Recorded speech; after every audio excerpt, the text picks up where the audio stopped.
اللہ جل جلالہ کا ارشاد گرامی ہے کہ میرے محبوب آپ کہہ دیجئے، اپنی امت کو بتا دیجئے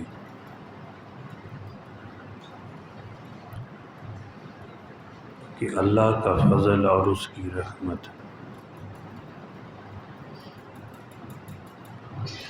یہ ایسی چیز ہے، اس پر خوش ہونا چاہیے۔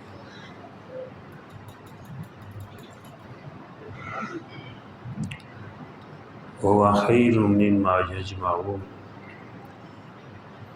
جو تم جمع کر رہے ہو یعنی مال، اس سے یہ بہتر ہے۔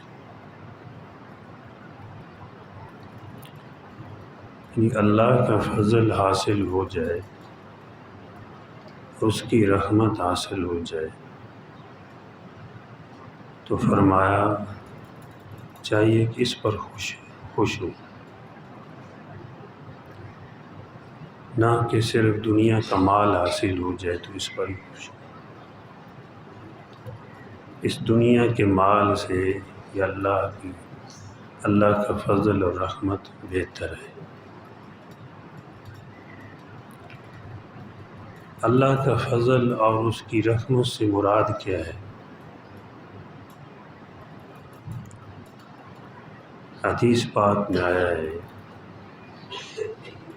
صحابی بیان فرماتے ہیں کہ فضل سے مراد اللہ کا قرآن ہے،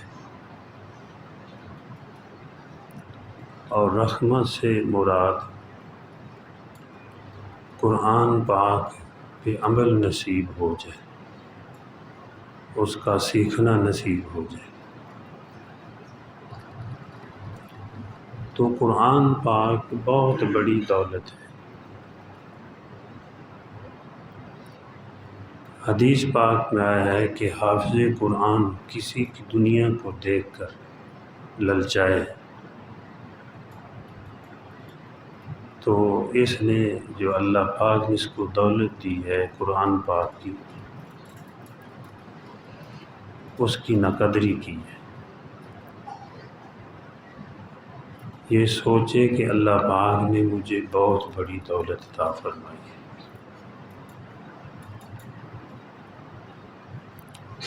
اور یہ وہ نعمت ہے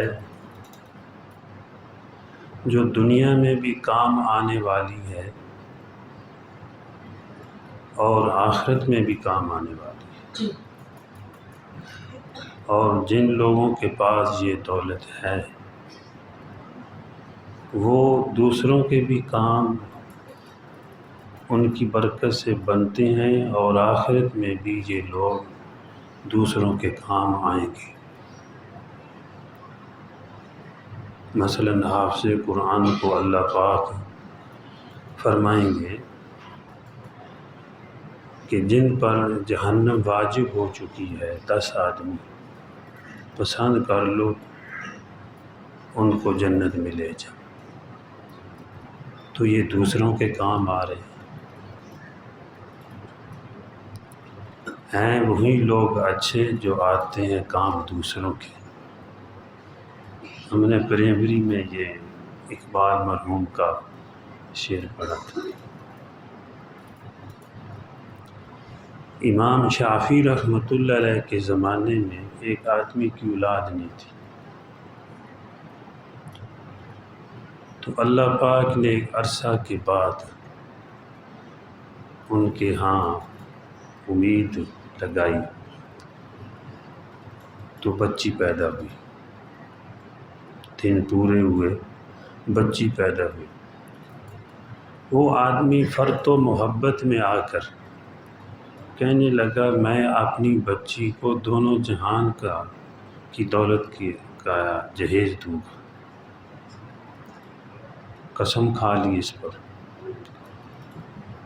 فرط محبت میں آ کر۔ لیکن بعد میں سوچا یہ میں کیسے کر سکتا ہوں، دنیا اور آخرت کی دولت اپنی بچی کو جہیز میں دوں، یہ کیسے ہو سکتا ہے؟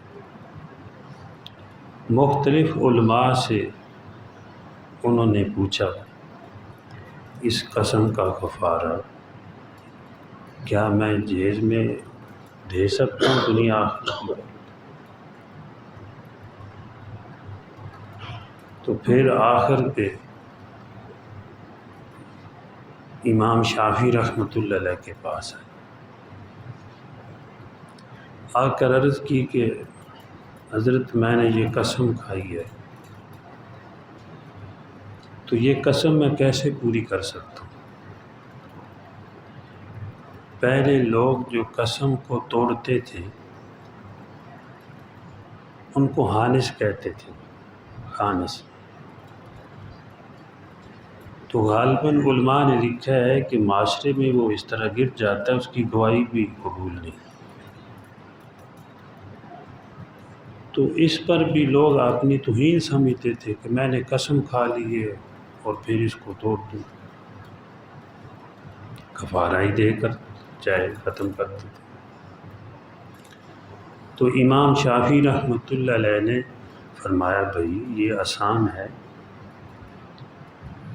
آپ کی قسم پوری ہو سکتی، آپ ایسا کریں اپنی بچی کو قرآن پاک کی تعلیم دیں اور پھر اس کے بعد ان کا نکاح کریں، قرآن پاک کا ایک نسخہ ان کی بغل میں دے دیں، ان کو جہیز میں قرآن پاک کا نسخہ دے دیں۔ تو فرمایا بھائی تیری قسم پوری ہوگی، تو نے دونوں جہانوں کی دولت اس کو جہیز میں دے دی ہے۔ تو اللہ پاک فرماتے ہیں یہ قرآن پاک، یہ جو تم جمع کر رہے ہو اس سے بہتر ہے۔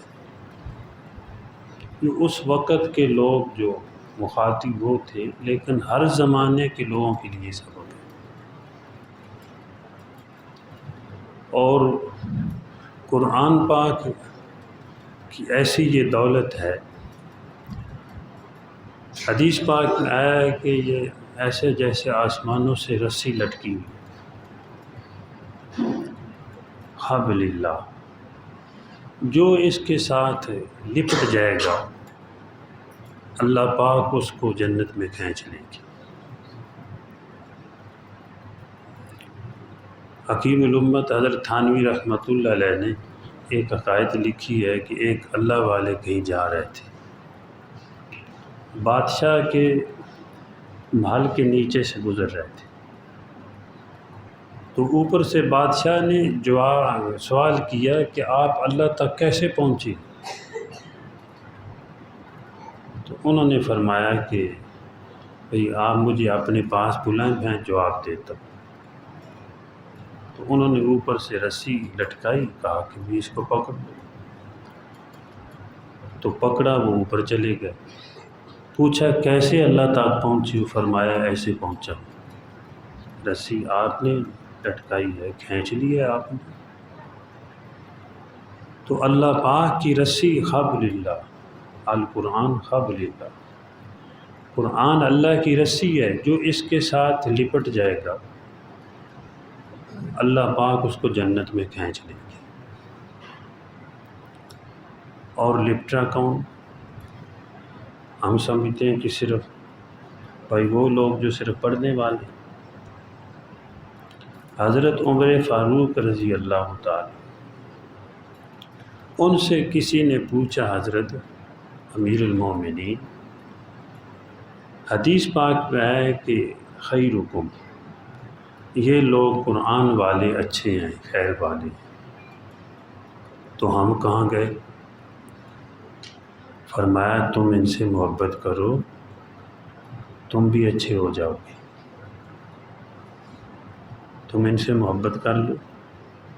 تو بھائی جو لوگ قرآن پاک کی تلاوت کرنے والے ہیں، قرآن پاک پر عمل کرنے والے ہیں، قرآن پاک پڑھنے پڑھانے میں تعاون کرنے والے ہیں، قرآن پاک پڑھنے والوں کو دیکھ کر خوش ہونے والے ہیں، ان کے لیے دعائیں کرنے والے ہیں، یہ بھی سب شامل ہیں اس میں۔ اللہ جل جلالہ بڑے کریم ہیں، یہ تو کچھ کر رہا ہے نا کوئی، اللہ کے ہاں ارادے کی بھی قدر ہے۔ اگر کوئی ارادہ کر لے، دل میں تمنا کر لے، اللہ اس پر بھی نوازتے ہیں۔